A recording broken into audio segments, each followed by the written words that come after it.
신학교 면접할 때 교수님이 저에게 그런 질문을 했어요. 소명을 받았습니까? 라고 이렇게 물었어요.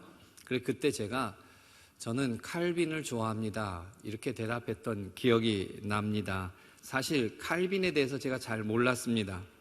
그냥 종교개혁을 일으킨 인물이다라는 정도가 내가 알고 있던 전부였습니다. 제가 중학교 2학년 때 이제 처음 교회를 가서 중학교 3학년 때 이제 예수를 영접을 했습니다. 그리고 이제 신앙생활을 하면서 제가 고등학교 2학년이 되니까 제 진로를 생각하게 되는 거예요. 보통 고등학교 2학년 때 문과나 이과로 이렇게 나뉘지 않습니까? 그럴 때 나는 앞으로 뭘 해야 되지? 라는 생각을 했어요. 그때 하나님이 제 마음에 주신 생각이 뭐냐면 청소년들을 위해서 평생을 살아야 되겠다 하는 것이었어요. 왜냐하면 제가 청소년 시절에 예수를 믿고 나니까 청소년 시기에 예수를 믿는다는 게 얼마나 귀한 것인가 하는 생각을 하게 됐어요. 인생이 바뀌는 것이지 않습니까? 그래서 나 같은 청소년들을 위해서 내가 평생을 살아야 되겠다, 내 생을 던져야 되겠다, 이런 마음을 먹었어요. 그러면 어떻게 하면 청소년들을 위해서 평생을 살 수 있을까? 제일 좋은 길이 무엇일까 생각해 보니까 목사가 되는 길이 제일 좋은 길이라는 생각이 들었던 거죠. 그러면 평생 그렇게 살 수 있을 것 같았어요. 그래서 저는 신학의 길을 선택한 것입니다. 부르심의 목적은 어떤 직업이 아닙니다. 직업이나 환경은 그 원래의 목적을 이루기 위한 수단일 뿐이죠. 사실 제가 목사가 되는 것 자체가 어떤 소명이 아니라 청소년들을 위해서 사는 것이 저에게 주신 그런 소명이었어요. 그 소명을 이루기 위해서 저는 목사의 길을 선택한 것 뿐입니다. 그래서 제가 신학의 길을 들어서서 사실 꾸준히 청소년들을 위한 사역을 해왔어요. 전문 사역자로 그 길을 걸어왔어요. 그러면서 저는 평생 나는 교육 목사로 살아야 되겠다, 교육을 하면서 이런 생각을 하게 된 거죠. 그런데 하나님은 저에 대한 계획이 조금 달랐던 것 같아요. 나중에 그걸 발견하게 된 거죠. 제가 단순히 청소년만이 아니라 한 교회를 목양하는 그것이 하나님이 원하셨던 길인 것 같아요. 그래서 그 부르심에 따라 지금 이 자리까지 제가 오게 된 겁니다. 하나님의 부르심에는요, 중요한 한 가지 특징이 있습니다. 자기에게 맡겨진 일상에서 아주 충실한 사람들을 하나님이 부르신다는 거예요. 모세는 양을 치는 일을 하고 있었고, 베드로는 고기를 잡는 일을 하고 있었어요. 마태는 세관에서 자기에게 맡겨진 일을 하고 있을 때, 그럴 때 부름을 받았습니다. 상황은 다르고 삶의 현장은 다 달라서 통일성이 없지만 중요한 거 하나, 자신들의 삶에 아주 충실하게 살아가고 있는 사람들을 하나님은 부르신다 하는 것입니다. 여러분, 하나님의 부르심을 받기 위해서 속세를 떠나서 산속에 들어가서 기도할 이유가 하나도 없습니다. 하나님은 그럴 때 부르시지 않습니다. 제가 보니까 산에 올라가서 소명을 받아온 사람치고 정상적인 사람이 많지 않아요. 뭔가 좀 이렇게 반쯤 가는 분들이 참 많아요. 여러분, 주님은요, 힘겹게 사투를 벌이고 있는 우리의 삶의 현장에 찾아오시는 거예요. 하나님은 시간 남아서 할 일 없는 사람을 부르시지 않습니다. 우리가 믿는 하나님이 백수들의 대부가 아니에요. 그렇다고 여러분 혹시 취준생들 준비하는데 상처받는다, 뭐 백수 이래가지고 그러면 안 됩니다. 그런 뜻이 아닙니다. 사람들 중에 이렇게 세상에서 살다가 실패를 하면 주님이 나를 부르시나 보다, 신학으로 부르시나 보다, 이런 생각을 하는 분들이 있어요. 그래서 하나님이 나한테 다 내려놓으라고 그러셨다. 이렇게 말하는 분이 있어요. 여러분, 그건 내려놓음이 아니라 제가 볼 때는 도피예요. 제자들이 부름을 받았을 때 자신의 모든 것을 내려놓고 주님을 따라갔습니다. 근데 사람들은 보면 대부분 포기할 것도 없는 사람들이 나는 포기하고 내려놓는다 이런 말을 하는 경우가 있어요. 신학교는요, 제가 생각할 때 무슨 재활 공장은 아니에요. 세상에서 일을 하다가 실패했으면 여러분 어떻게 해야 됩니까? 절망하지 말고 그 자리에서 다시 일어서야 되죠. 다시 도전을 하는 거예요. 그래야지 신학교로 도피하는 게 아니거든요. 그래서 저는 사업에서 실패해서 신학교 간다고 찾아오는 사람들이 있으면 말립니다. 물론 하나님이 그렇게 역사하실 때도 분명히 있긴 해요. 전부가 그런 건 아니에요. 근데 왜 말리냐면 목회도 실패할 가능성이 농후하기 때문이에요. 목회하다가 실패한 사람들이 선교사로 간다고 할 때 저는 말립니다. 왜냐하면 선교지에서도 실패할 가능성이 농후하기 때문이에요. 선교가 막힐 수 있어요. 똑똑한 사람들이, 우리 교회에서 똑똑한 청년들이 신학교 가려고 그러면 좀 말립니다. 왜냐하면 오히려 세상에 너같이 똑똑한 크리스찬이 필요하다, 제가 이렇게 얘기를 합니다. 그렇다고 좀 멍청한 사람이 신학교 간다 그래도 말립니다. 주님이 필요하면 돌들로도 떡을 만들기도 하시고 길가의 돌들이 소리치게도 하시지만 주님이 돌들을 부르신 적은 없어요, 신학교로. 여러분, 마태복음 25장에 제가 엊그제 잠깐 얘기했는데, 마태복음 25장에 보면 마지막 날에 주님 앞에 설 때 모든 민족을 양과 염소로 나누는 장면이 나옵니다. 그 구분에 대해서 명확하게 말씀하셨어요. 그러니까 주님을 제대로 대접했느냐 하는 것이 포인트였죠. 그러니까 양의 부류에 있는 자들에게는 그렇게 얘기했어요. 주님이 줄이고 목마를 때 나를 대접했다, 이렇게 이야기했고, 염소로 분류된 사람들에게는 그럴 때 니네가 모른 척했다, 이렇게 이야기를 했어요.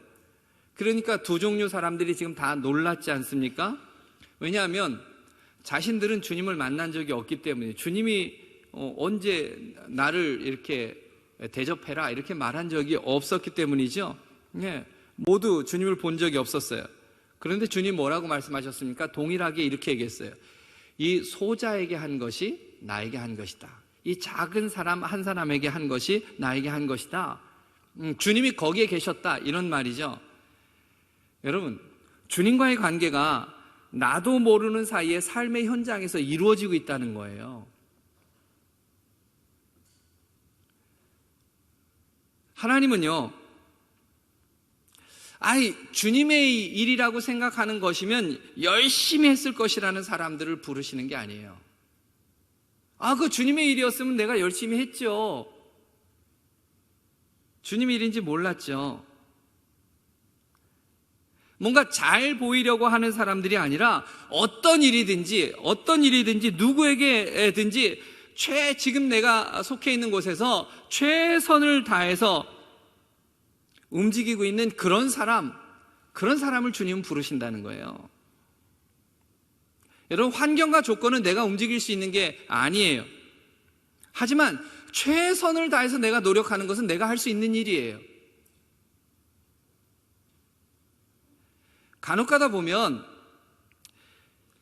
주어진 삶에서 어떻게든 최선을 다해서 해보려고 하지 않고 늘 환경 탓, 구조 탓, 사회 탓, 제도 탓, 이런 탓만 하는 사람들이 굉장히 많아요.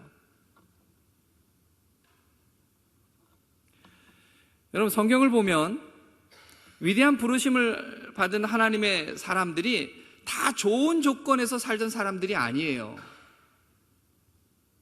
노예 생활 중에 나라를 잃고 포로로 잡혀가 있는데 남의 집에서 종살이를 하는 중에 그런 중에 지금 자신의 삶이 참 어려운데 그런 환경 탓하지 않고 그곳에서 주어진 환경에서 최선을 다해서 살아가고 그런 그런 속에서도 인정받고, 노예로도 인정받고, 감옥에서도 인정받고, 포로 중에서도 인정을 받고, 그런 삶을 살고 있는 사람을 하나님은 부르시는 거예요. 찾아오셔서.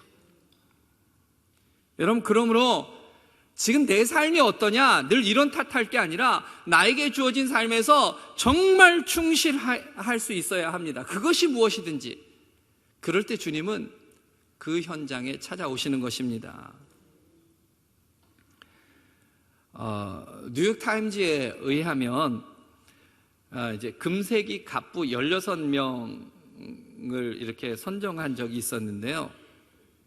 그 중에 미국의 우리가 너무 잘 알죠. 석유 왕으로 알려진 록펠러가 단연 1위로 꼽힙니다. 그러니까 이제 그 시대에 따라서 어떤 가치를 다 환산했을 때 가장 첫 번째 1위에 해당하는 사람이 아직도 록펠러라 이렇게 얘기를 해요. 록펠러가 33세에 백만장자가 되었습니다. 43세 때 세계에서 가장 큰 회사를 소유하게 되었어요. 그리고 53세가 되었을 때 세계 최고의 부자가 되었습니다. 그 당시에 억만장자는 세계에서 록펠러 한 명밖에 없었어요. 그런데 그 록펠러가 자신이 그렇게 성공하게 된 이유를 말할 때 어릴 때부터 어머니가 자기에게 가르쳐 준 것 때문이라고 대답을 했어요. 그 10가지 이야기를 했어요. 아마 들어보신 분 있을 거예요. 이 10가지를 얘기하면 지금 듣기에 조금 불편한 분들도 있을 수도 있을 거예요. 그러나 이건 록펠러가 한 이야기니까 한번 들어보세요. 첫 번째는 뭐냐면 하나님을 친아버지 이상으로 섬겨라. 어머니가 가르쳐 준 거예요. 친아버지는 생계를 보통 책임지는 분으로 이해하잖아요. 그런데 더 중요한 공급자가 하나님이다라는 것을 꼭 기억하라라는 말이었죠. 두 번째, 여러분들이 별로 좋아할지 모르겠지만 목사님을 하나님 다음으로 여겨라 이렇게 얘기했어요. 그거는 좋은 관계를 유지해야 말씀이 들린다라는 의미에서 그렇게 한 말입니다. 세 번째는 주일 예배는 본 교회에서 드려라.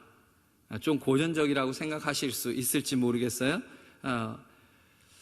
하나님의 자녀로 정말 충실해야 될 부분이 무엇인지를 인지하고 있어야만 된다라는 의미로 말한 거죠. 네 번째는 오른쪽 주머니는 항상 11조 주머니로 해라.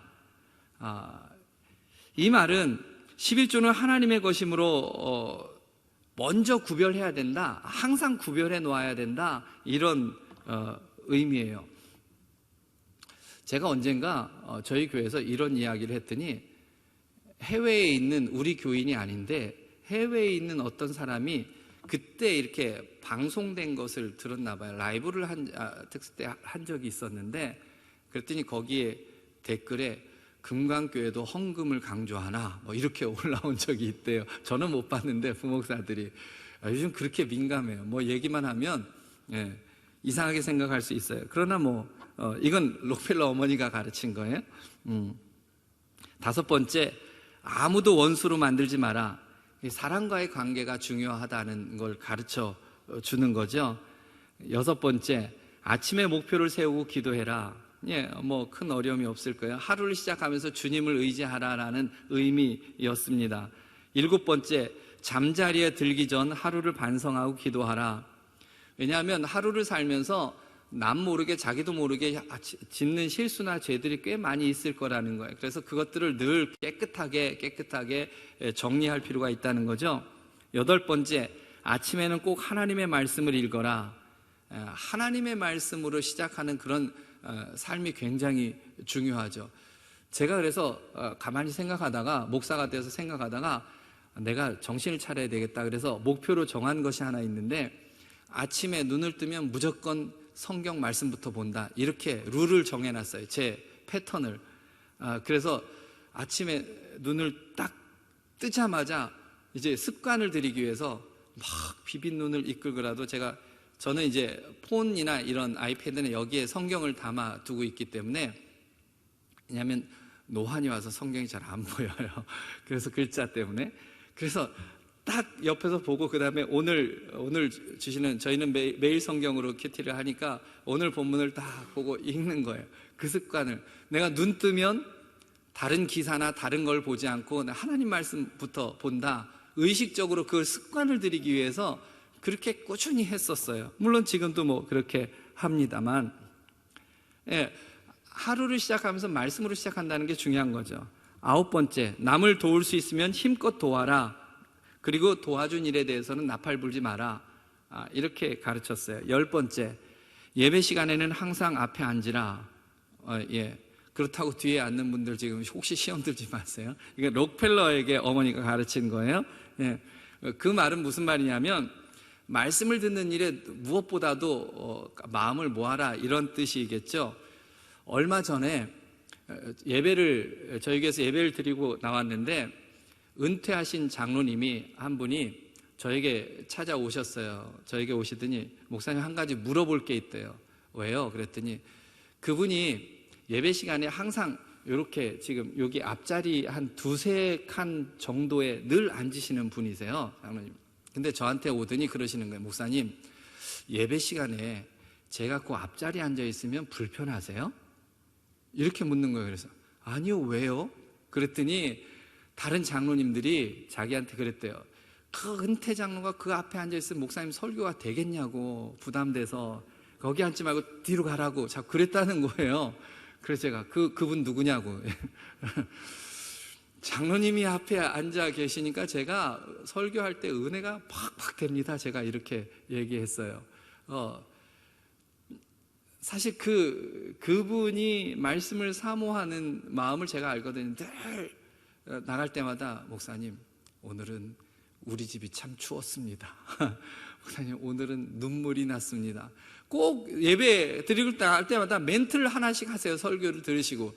은퇴하신 장로님인데 제가 얼마나 그분을 좋아하는지 모르겠어요. 이 10가지 좌우명이 록펠러가 어머니에게서 어릴 때부터 배운 거예요. 그런데 이 핵심이 무엇이냐, 제가 그 얘기를 하려고 하는 거예요. 이 핵심이 무엇이냐면, 하나님을 인식하며 살아라, 이거예요. 10가지 다 얘기하는데 네 인생 중에 하나님을 인식하면서 살아라, 그런 말이에요.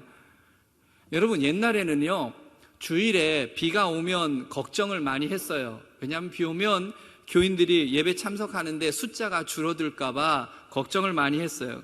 근데 요즘은 비 오면 목사들이 훨씬 더 좋아해요. 왜냐하면 놀러 못 가기 때문에, 교회밖에 못 온다. 저희도 그래요. 비 오면 제가 걱정을 안 해요. 오늘 산에 못 올라간다, 등산 못 한다, 어디 못 간다, 교회밖에 못 올 거다. 그리고 비 오는 날 실제로 안 줄어요, 숫자가. 그런 세상이 되었습니다. 그렇죠? 조금만 여유만 있으면 우리는 우리의 마음을 하나님보다는 다른 곳에 너무 많이 뺏기는 거죠. 여러분, 하나님의 부르심을 받은 사람은요, 누구도 부끄럽지 않은 삶을 살게 됩니다. 왜 그래요? 내가 어떤 일을 하든지 그게 하나님이 시키신 일을 하는 거잖아요. 내가 구두를 하나 닦아도 하나님이 시키신 일을 하는 거거든요. 하나님이 지시하신, 하나님을 위해서 사는 삶이니까 얼마나 멋있어요. 그것보다 멋있는 거는 없어요. 여러분, 혹시 죽으면 죽으리라라는 책을 지은 한국의 에스더로 불리었던 안희숙 사모님을 아시는 분이 계실지 모르겠어요. 그 안희숙 사모님이 이런 말씀을 하셨어요. 5년의 감옥 생활 중에 배고파서 울어본 적이 없다. 춥고 괴로워서 울어본 적이 없다. 하나님의 사랑이 너무 커서 울음을 그칠 수 없었다. 원치 않는 형편에 놓여 있지만 나를 여기에 있게 하심은 하나님의 목적이 있기 때문임을 알기에 원망이나 좌절보다는 감격의 눈물이 흘러나오는 것이다. 저는 그분이 87세 때 간증하는 것을 제가 들었어요. 일제시대 때 너무 많은 고생을 하셨던 분이죠. 근데 그분이 그렇게 얘기했어요. 자기 감옥에 있을 때 배고파서 춥고 힘들어서 울어본 적은 없다. 그런데 그 감옥 안에서, 그 안에서도 무엇인가 할 수 있기 때문에 하나님이 들여보내주셨겠지, 하나님의 사랑이 너무 커서 감격해서 눈물을 흘렸다 라고 이야기를 하시더라고요. 여러분, 하나님의 부르심을 받은 사람들은요, 자신이 어디에 있든지 무엇을 하든지 사실은 다 사명자인 거예요. 목사만 사명자가 아니라 누구나 다 사명자인 거예요. 여러분, 하나님 단순히 우리를 구원하시기 위해서만 부르신 것이 아닙니다. 우리의 삶의 현장에서 하나님이 이루시기를 원하는 사명들이 있어요. 그것들을 이루도록 우리를 부르신 거예요. 하나님의 모세를 부르시면서 이렇게 말씀하셨어요. 내가 선 곳은 거룩한 땅이니 내 발에서 신을 벗어라 라고 이야기를 합니다. 여러분, 당시에 모세가 호렙산을 다니고 거친 광야를 다니면서 지금같이 우리가 신는 아주 튼튼한 운동화를 신고 다닌 게 아니에요. 주로 샌들이었죠. 당시 문화가 그랬어요. 그러니까 당시 문화에 그 사람들에게 신을 벗고 맨발로 다닌다 하는 것은 약간의 수치스러운 그런 문화였어요. 노예들이나 맨발로 다니던 그런 시기였어요. 뿐만 아니라 얼마나 먼지들이 많이 납니까? 그래서 광야에서의 신발은 그런 더러움의 상징이었죠. 그래서 어느 집에 가면 늘 발 씻은 물을 준비하는 게 당시의 문화였습니다. 근데 여기서 말하는 신을 벗으라고, 여기서 말하는 신이 무엇입니까? 모세가 입던 샌들을 벗으라 이런 이야기입니까? 산에서? 아니죠. 그게 아니에요. 여기서 말하는 신은 그동안에 자기가 간직하고 있었던 것들이에요. 우리 속에 있는 죄, 세상적인 가치관, 인간적인 판단이나 감정, 자존심, 모든 것을 말하는 거예요. 이것을 다 벗어버리라는 거예요. 내려놓으라는 거예요. 지금 하나님의 부르심을 받고 이제 거룩한 곳에 섰으니까 이제 신을 다 벗어버려라 하는 거예요. 사람들은요, 그래도 자신의 판단이 꽤 괜찮다고 모두들 그런 생각을 하고 살아요. 여러분, 사실 우리는 태어나면서부터 우리를 둘러싼 문화 속에서 살아갑니다. 그러니까 우리도 모르게 나의 주변의 문화의 영향을 받게 되어 있습니다. 그것이 우리의 사고까지 깊이 새겨 들어와 있죠. 그렇기 때문에 내가 무엇인가를 판단하는 거 건강하다고 생각하면 안 됩니다. 다 그런 영향, 그동안에 쌓아온 세상적인 가치관의 영향을 받고 있는 곳에서 나오는 것이라고 인정해야 합니다. 그런 모든 사고 체계를 지금 다 내려놓으라는 거예요. 신을 벗으라는 말은 그런 걸 다 내려놓으라는 거예요. 여러분, 그런 것들을 내려놓지 못하면 무엇을 볼 때, 무엇을 판단할 때 자꾸 세상적인 가치관을 가지고, 그런 기준을 가지고 이야기를 하게 되는 겁니다. 심지어는 성경을 봐도요, 세상의 렌즈를 가지고 성경을 보는 거예요. 그래서 그것을 자기가 원하는 대로 정당화하게 만드는 거예요. 여러분, 그럼 대표적인 것이 성속을 구분하는 거예요. 거룩한 것과 세속적인 것을 구분하는 사고예요. 여러분, 우리 그리스도인들의 사고는 성속이 구분되어 있는 이원론적인 사고가 아닙니다. 우리는 하나예요, 하나. 여러분, 세속적인 것과 거룩한 것의 차이가 무엇입니까? 어떤 장소나 어떤 물건이나 이것이 세속하거나 거룩한 것을 구별하는 게 아닙니다. 여러분, 교회 안에서도요, 세속한 것이 있고 거룩한 것이 있을 수 있어요. 사람들은 교회 안에는 더 거룩하고 바깥은 세속적이라고 생각하는데, 여러분, 그렇지 않아요. 교회 안에서 봉사나 예배를 해요. 여러분, 교회 안에서 예배해도 거룩한 예배가 될 수 있고 세속적인 것이 될 수 있어요. 하나님의 은혜에 너무 감격해서 나와서 예배를 드리고 그 하나님 앞에 경배하기 위해서 나오면 이건 거룩한 거예요. 그런데 이 예배조차도 나의 유익과 나의 이익을 위해서 무엇인가를 나를 위해서 예배를 드리려고 하면 이건 세속적인 거예요. 그러니까 예배를 드리면서도 이기적이 될 수 있는 거예요. 여러분, 교회에서 봉사하는 것도 거룩할 수 있고 세속적일 수 있어요. 내가 주님께 받은 은혜가 너무 감사해서 내가 주방에서 이거라도 해야 정말 감격, 그래야 조금 표현할 수 있을 것 같다. 여러분, 그러면 그것은 거룩한 일이에요. 그런데 나를 위해서 이것을 열심히 하면 이건 세속적인 거예요. 그러니까 세속적으로 일을 하면 어떻게 돼요? 왜 이런 데서 봉사하는데 안 알아주느냐, 우리는? 뭐 이런 얘기 하는 거죠. 왜 우리는 말 한마디 안 해주고 칭찬 한마디 안 해주고 그러냐? 이게 세속적인 거예요. 나를 드러내기 위해서 하는 일은 교회 봉사라도 세속적인 거예요. 여러분, 공부하는 것도 거룩한 것일 수 있고 세속적인 것일 수 있어요. 정말 내가 이 공부를 열심히 해서 하나님의 이름을 드러내고 사람들을 이롭게 하기 위해서 내가 무엇인가를 해야지, 이건 거룩한 공부예요. 그러나 내가 이거 해가지고 좋은 대학 가고 내가 돈 많이 벌고 권력 먹고 오직 나만 생각하는 거, 이건 아무리 공부를 잘해도 세속적인 거예요. 여러분, 밥 한 술 뜨는 것도 말이에요, 밥 한 술 뜨는 것도 거룩한 것일 수 있고 세속적인 것일 수 있어요. 이 밥 한 술 뜨는 것도 나의 욕망을 채우기 위한 준비라면 그건 세속적인 거예요. 그러나 주님답게 살기 위해서, 주님의 사람답게 살기 위해서 하는 것이라면 그건 거룩한 것이에요. 그래서 고린도전서에서 뭐라고 말합니까? 먹든지 마시든지 무엇을 하든지 하나님의 영광을 위해서 하라. 먹는 거 하나도 그냥이 아니라는 뜻이에요. 뭐 하나 마시는 것도 그냥 아무것도 아닌 게 아니라는 거예요.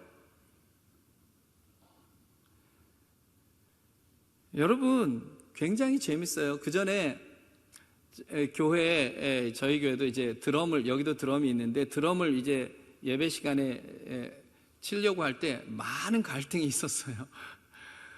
해야 되냐 말아야 되냐, 막 어떻게 드럼을 칠 수 있느냐 교회에서 막 이래가지고 어떻게 이렇게 세속적인 악기를 사용할 수 있느냐. 요즘엔 그런 질문 없죠. 여기도 보니까 다 치시니까 보니까 이 교회도 좋은 교회 같아요. 그런데 제가 그랬어요. 제가 무슨 잘못이 있냐고. 제가 우리 교회에 있는 드럼은요, 만들어져 가지고 세상에 어디 가본 적이 없어요. 만들어져 가지고 처음 온 게 교회 와서 예배 드리는 거예요. 거기에. 근데 걔가 왜 세속적이에요? 만들어져 가지고 오직 주님의 영광을 위해 쓰는 데만 사용됐는데 왜 걔가 세속적인 거냐고요? 거룩한 것이지. 우리의 사고의 문제예요. 여러분, 제가 문제가 아니라 제가 어느 곳에 가서 두들겨지느냐에 따라서 세속적인 것이 될 수 있고 거룩한 것이 될 수 있어요. 여러분, 우리가 이렇게 하나님 앞에 나와서 예배드리고 이렇게 살아가니까 거룩하다고 하는 거예요. 여러분, 우리가 늘 거룩합니까? 아무도 모르는 사이에 먼데 가가지고 흥청대고 먹지 말아야 될 거 먹고 그러면 내가 세속적인 사람이 되는 거예요. 내 자체가 거룩하고 세속적인 게 아니에요. 내가 어떻게 사용되어지느냐에 따라서 나는 거룩할 수도 있고 세속적인 걸 수도 있는 거예요. 뭐든지 다 그래요. 이게 술집에 가서 두들겨지면 저건 세속적인 것이지만 여기 와서 하나님을 찬양하면 저건 거룩한 것이 되는 거예요. 우리는 구분하는 게 아니에요. 우리가 하는 모든 삶이 내가 세상에서 무엇을 하든지 이게 거룩한 삶이 될 수 있는 거예요. 거기에서 부르심을 따라서 정말 하나님이 이루시기 원하시는 일들을 그 작은 것 하나를 해나가면 가정에서 하는 그 설거지 하나도 거룩함이 될 수 있는 거예요. 그러나 아무리 내가 종교적인 행위를 해도 나 자신의 유익을 위해서 애쓰면 그건 세속적인 것입니다. 여러분, 하나님은 우리가 있는 곳이 거룩한 곳이라고 해요. 거기서 신을 벗으라고 해요. 내 속에 있는 욕망의 신, 나의 이기적인 신, 여러분, 그런 것들이 다 내 속에서 벗겨져야 됩니다. 주님은 우리에게 그렇게 말씀하셨어요. 너희는 세상의 빛이야, 소금이야. 너무 명확해요. 우리가 있는 세상 속에서 나를 통해서 예수님이 드러나도록 사는 것, 나를 통해서 사람들의 더러움이 깨끗하게 치유되도록 사는 것, 이게 우리가 살아가야 될 세상 속의 중요한 가치관입니다. 여러분, 오늘 이 새벽에 함께 기도하시면서 마음에 그런 결단을 하면 좋겠어요. 내가 벗어야 될 신이 무엇인가? 아직도 벗지 못하고 있는 신이 무엇인가? 오늘 어쩌면 우리가 서 있는 이곳이 호렙산일지 모르겠습니다. 모세가 서 있던 호렙산, 주님은 말씀하십니다. 이곳은 거룩한 곳이야. 나를 만났으니 거룩한 곳이야. 이제 내 발에서 신을 벗어라. 우리의 신을 벗어야 합니다. 여러분, 그것이 오늘 함께 기도하는 여러분의 고백이 되기를 주님의 이름으로 축원합니다. 기도하겠습니다.